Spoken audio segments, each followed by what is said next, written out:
Hello again, collective. This is our Saturday tarot pull. Now, I'm not going to get this out till tomorrow, to Sunday probably, because I'm out of juice. So, and it's a little bit of a hump to get to the car, and by the time I get it all charged up and everything else, well, let's just say I probably won't even get this posted till tomorrow. So, if the date says Sunday instead of Saturday, it's actually Saturday, so, but it is what it is. I'll be processing this tomorrow, and the Saturday or the Sunday reading that I'm doing tomorrow is going to be the entire rune pull in advance for the entire week. So we're going to go ahead and get Saturday's tarot card reading, and it has all week long, it seems. It's reflecting basically, the positivity of where we stand, in terms of our, relationships and the things that are coming our way, which are good. Okay, so with that being said, let's go ahead and look at the tarot cards and get them back to where they were. We've got a little bit of a breeze going on today, but it's not as hot as it was yesterday. It was stifling yesterday. All right, so what is the heart of the reading for today? We got the Three of Cups, and we pulled this a couple of times this week. Now, Three of Cups in the upright, like it is, it talks about reunions and celebrations and joy. It talks about socializing with friends, going to parties and groups, just enjoying the moment, with those you love that are around you. It's a very positive, card. Now, what we got in terms of crossing it, well, we got the devil. Of course, he's always got to show up, he's got to try to hinder our love, our joy, our peace of mind, all those things. So we have to be aware. This is also something of an early warning. It talks about the presence of temptations and addictions, materialism, sex, cheating, and violence. Whenever things are going super well, that's when we're actually at our most vulnerable, for allowing these types of, if you will, energies to creep. And they do. They are very subtle and pervasive in situations like this. This is why some of the most wretched people in the world are actually the most wealthy. So don't let these gifts that you have rightfully earned and everything else, get you off your journey's path, okay? Because you're going to be tested and tempted along the way of this journey. So this could be one of the things that's going to happen as you actually get the abundance and things that you have asked for and try to manifest in your life. There will be temptations, and of course responsibility comes with that power. So don't forget that, okay? Now, this is also talking about, again, those who've been working against us. So we're talking about the karmics who wish nothing but ill will to you, to give you the constant evil eye, plotting, planning, and scheming your demise and your failure, while they try to basically take whatever energy from you that they can for their own, self-interest. Now, in the unknown position, we have the Hierophant in reverse. Now, what this talks about is basically being a rebel, okay? Not conforming to the rules or conventional way of thinking, a rule breaker, someone who goes against conformity. This is me in a nutshell right here. And I hope and pray there are others out there who are bold enough to be themselves regardless of what the world says you're supposed to be. Because authenticity, like I've said so many times in the past, is so much more powerful even than love itself, because it shows self-love, and you have to be able to love yourself before you can truly love another. And I know that people would maybe on first hearing that, they may debate with that, but you'll realize that it's impossible really to love another person if you cannot even love yourself. So self-love or authenticity is the most important aspect or energy you can be in. It shows that you are courageous, you are a rebel, but you are filled with love, not only for yourself, but for others as well. It's a real love, in other words. All right, now over here in our past position, we have the Nine of Swords. It too is in the upright, and it talks about being overwhelmed by fears, nightmares, anxiety, self-doubt, fear, guilt, maybe not getting a good night's sleep because your mind is just preoccupied with all the things that could go wrong. We've all been there. We all suffer from that from time to time, even when, you've gotten beyond some of these lessons.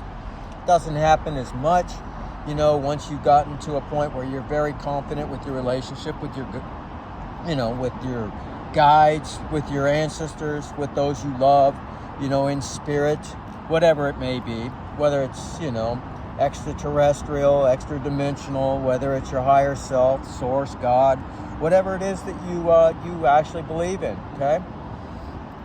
So just learn to trust more, and I know it's easier to say than to do, but, with these types of situations, it gives us an opportunity to grow and to become stronger, okay? And again, that's what so many of the runes also tell us and teach us.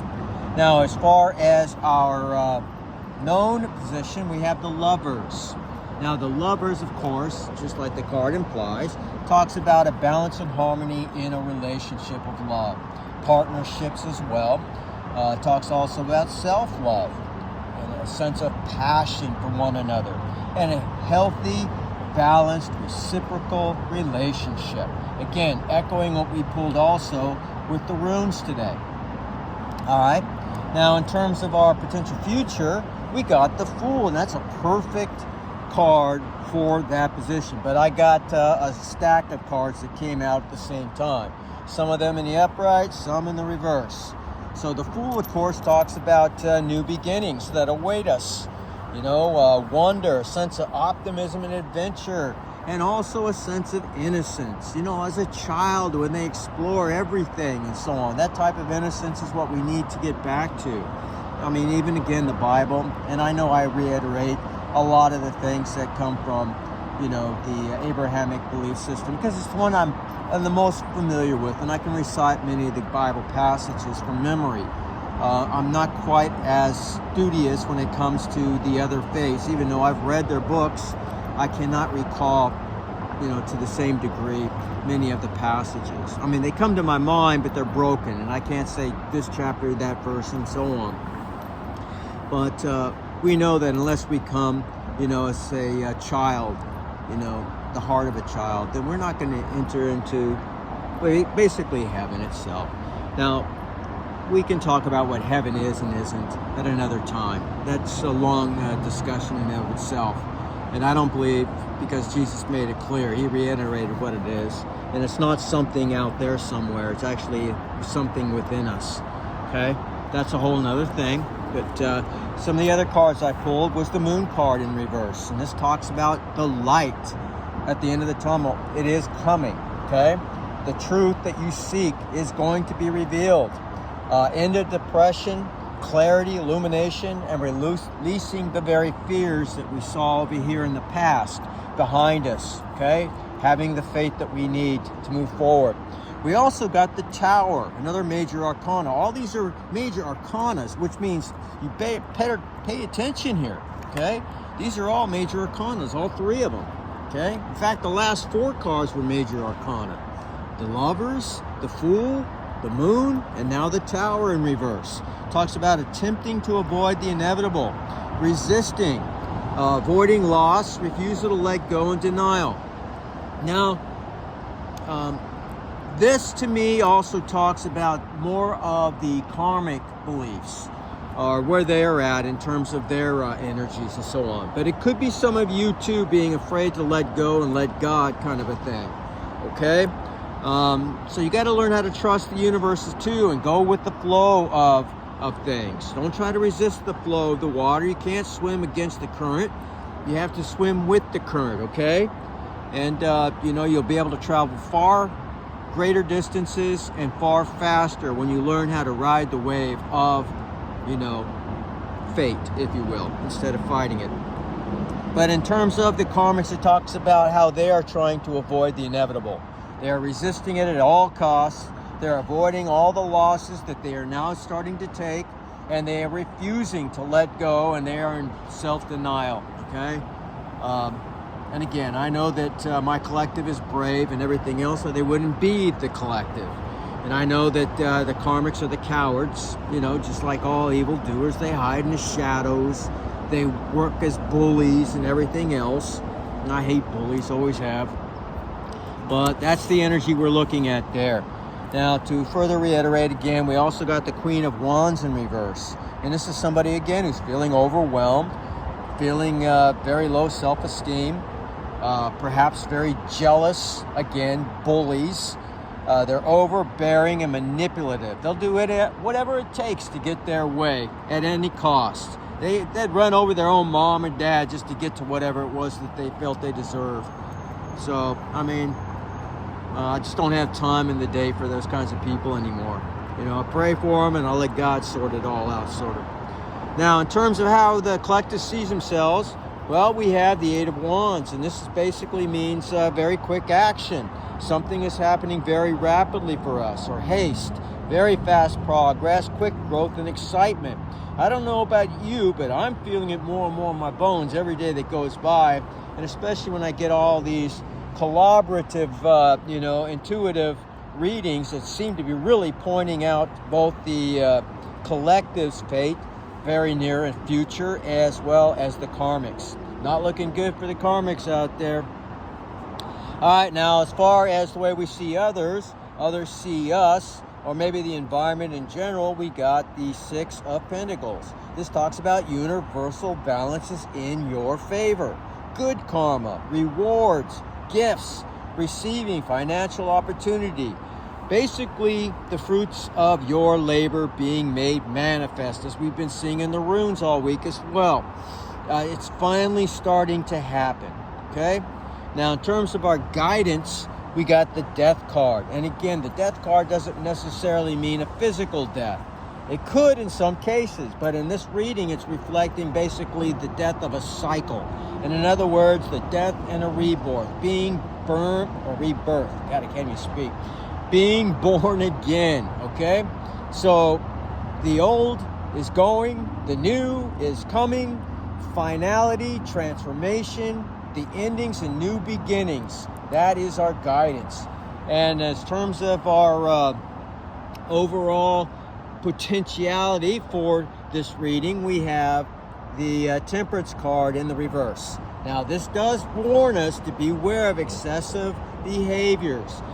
Just because we're getting the fruits of our labor and we may be actually finally getting out of a sense of maybe lack and getting into a state of overabundance, it can lead to behaviors that are not becoming of the collective. So we have to be aware of that.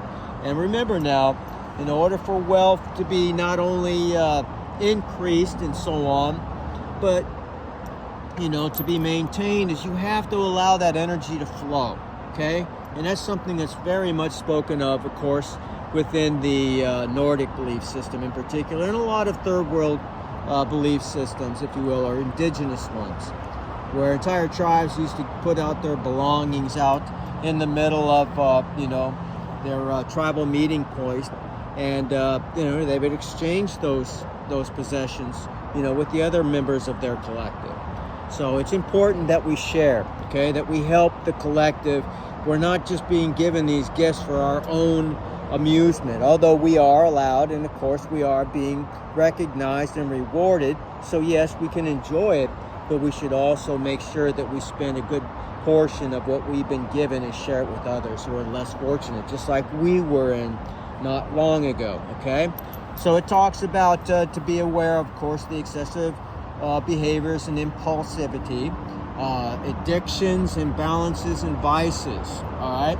Now, we already know this is what the karmics are suffering from, and they believe that is their life's purpose, to basically be in that energy and to exploit it to its full advantage with no concern whatsoever how it affects anybody else.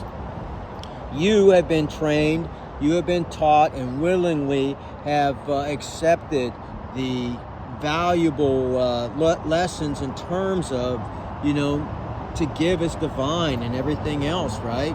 As well as forgiving being divine. So we try to help the collective and others. We're not trying to hoard anything just for ourselves and for our own, lack of well, let's just say that's our lower vibrations, okay? I mean, I'm trying to find the right words so that everybody will understand, but I think it's pretty clear what I'm getting at, okay? We want to make sure that we stay in a fully, highly vibrating state, and we do those things which our intuition is reminding us to do. Now, in terms of the bottom of the deck, we got the 5 of Swords, which means conflicts leave you feeling defeated. Arguments, surrender, stress, tension, and violence.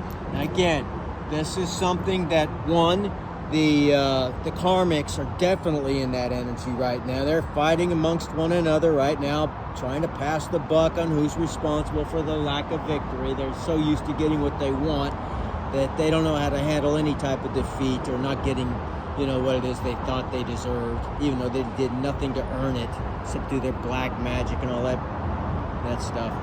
But anyways, this could also be reflective of some of us too, okay?